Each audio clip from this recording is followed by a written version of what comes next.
In the shadow of Fort Croghan, life on the Texas frontier was a constant negotiation between hope and hardship.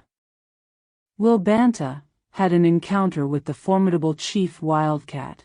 It would bring him face to face with the fragile balance between power and humanity.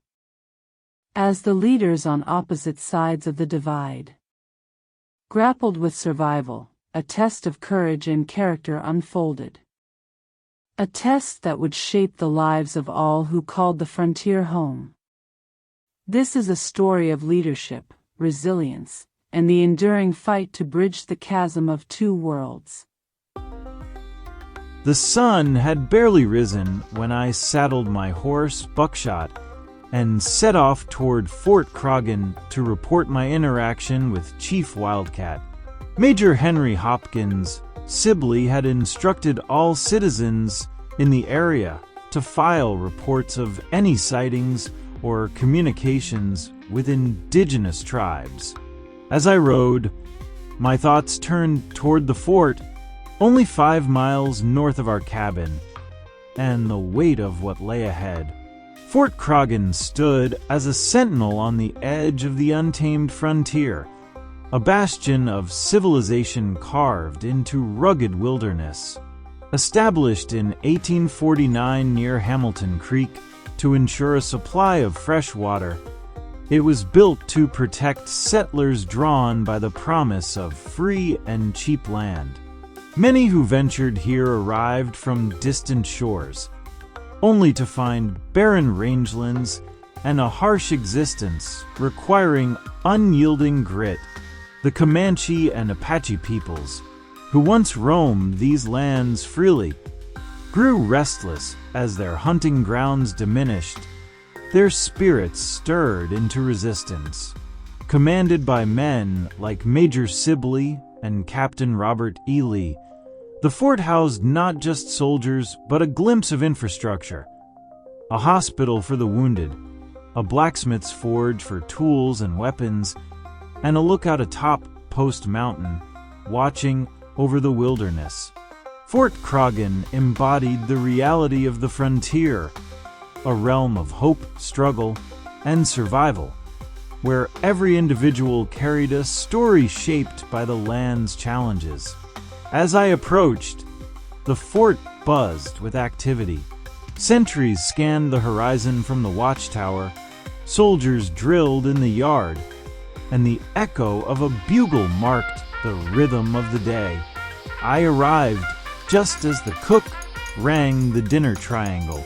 Inside Major Sibley's office, Captain Robert E. Lee greeted me briefly before escorting me to the Major. He stood near the desk, studying the worn map spread across it, his gloved fingers tracing the winding frontier roads with quiet precision. I began recounting my encounter with Chief Wildcat when a soldier burst into the room, breathless, delivering an urgent message.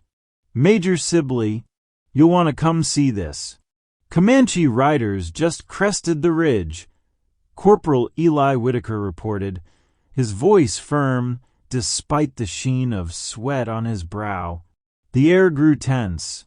Sibley rose from his chair, his face hardening with the weight of experience. Without a word, he motioned for me to follow as we moved to intercept the advancing group. Captain Lee trailed close behind, his commanding presence steadying the unease among the men. Sibley cast a glance at the map before turning to Lee. "Continue your assessment, Captain. Let's make sure this fort holds." Lee nodded once, unreadable, his attention already shifting back to the defensive positions marked across the parchment. Before stepping out, Sibley added, "Stay on this, Captain. You know better than anyone how the land shifts under our boots." Sibley turned to me with swift efficiency. "Banta, you're with me. Diego, you too." Diego adjusted the worn leather pouch at his side, his translating tools always within reach. He nodded once, falling in step behind us. A lone rider approached, carrying a white flag tied to his lance. Behind him rode Chief Wildcat, flanked by the same warriors I'd encountered the day before. Dismounting gracefully, Wildcat scanned us with sharp, unyielding eyes. His presence was commanding yet calm, the mark of a leader negotiating survival for his people. He gestured toward a live oak tree for shade. As he approached me, he extended his hand. "Captain," he said firmly, though I was no officer. I understood the title carried more than its literal meaning. It was a mark of respect. "Major Sibley," I said, introducing him to the commander. Banta's voice carried just enough weight to make it clear. "Major, this is Chief Wildcat, or Kokuchi." Sibley's gaze locked onto Wildcat. His expression hardened. "Kokuchi," he said plainly, no hesitation. "Didn't think I'd see you off the Florida swamps." Wildcat met his stare without flinching. He had heard words like these before, felt the weight of them, yet he did not acknowledge them, choosing instead to dictate the moment on his own terms. Sibley's tone sharpened, revealing his growing impatience. "What does he want?"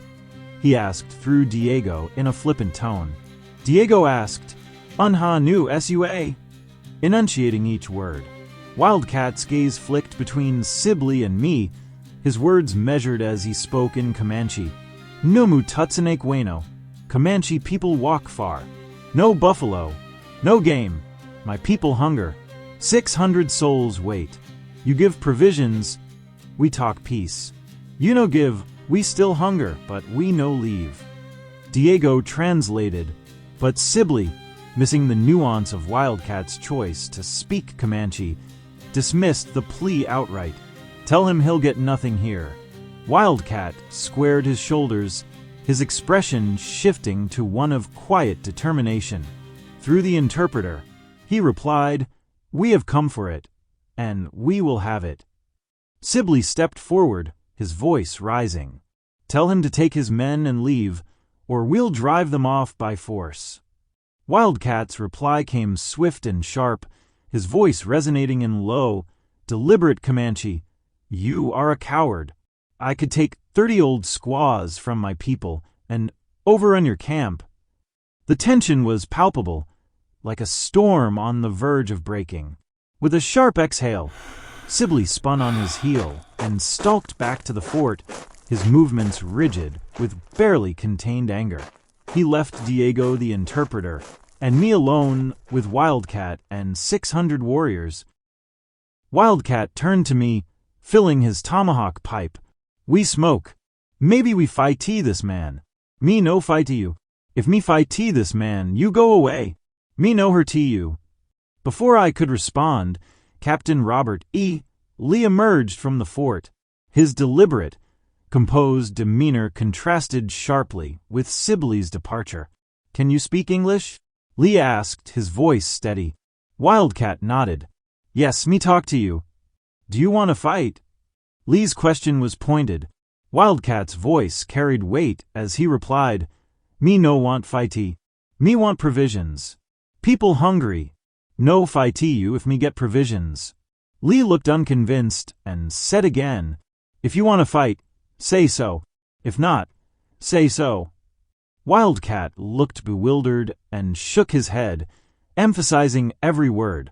"Me tell you, me get provisions, me no fighty. Me get a no provisions, me fighty." Lee shook his head and asked the same question I had asked the day before. "Can't you kill game?" Wildcat looked at me and smirked slightly before saying, "We go on meat hunt 14 days and get no cuts, no buffalo. My women and children are starving." Lee's expression softened, though his tone remained pragmatic. "Are these provisions for your men or for the women and children? If it is for your women and babies, we can spare some. But no fight." Wildcat's gaze remained unwavering. "Me need for all people hungry. But me no fighty you. Me provisions." Lee considered this, finally nodding. "Then we'll give you a little." Orders were quickly issued, and the provisions, 15 pounds of bread and 20 head of cattle, were prepared and delivered.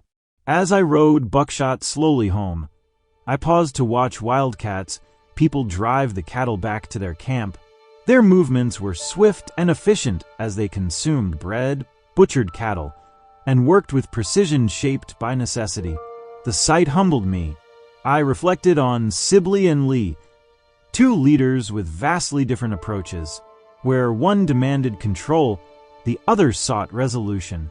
Watching Wildcat retreat, I knew which path had bridged the divide that day. Wildcat approached me one last time. "Captain," he said, his tone softening,